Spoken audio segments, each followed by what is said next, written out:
নমস্কার, সবাই কেমন আছো? পুজো তো প্রায় চলেই এলো, হাতে গোনা মাত্র কয়েকটা দিনই বাকি। তো মনের মধ্যে প্রচুর এক্সাইটেড নিয়ে চলে এসেছি আজকে আমরা পুজোর শপিং করতে। তো ফার্স্ট অফ অল ট্রেন্ডসে ঢুকে গেছি। এখানকার কালেকশন আমার হাজব্যান্ডের ভীষণ ভালো লাগে। তো কয়েকটা শার্ট নিয়েও ট্রায়াল রুমে ট্রায়াল করতে যাচ্ছি, কোনটা পছন্দ হয় সেটাই নেবে।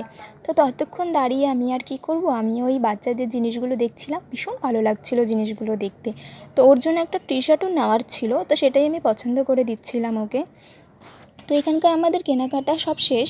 তো হাসি মুখে বেরিয়ে পড়ছি, কারণ এখন আমি আমার শাড়ি কিনবো। মনের মধ্যে প্রচুর এক্সাইটেড নিয়ে শাড়ি কিনতে চলে এলাম। সেবক রোডের ওই রাশের থেকেই নিচ্ছি। বিয়ের পর থেকেই আমি এখান থেকে একটা হলেও শাড়ি নিই পুজোর মধ্যে। আমার এখানকার কালেকশন ভীষণ ভালো লাগে। তো কয়েকটা শাড়ি বার করে আমাকে দেখাচ্ছিল, আমিও ট্রায়াল করে দেখে নিচ্ছি কোনটা আমার পছন্দ হয়। তো এখান থেকে আমি একটা শাড়ি নিয়েছি। তো এখন শপিং করে বাড়ি যাচ্ছি, টাটা।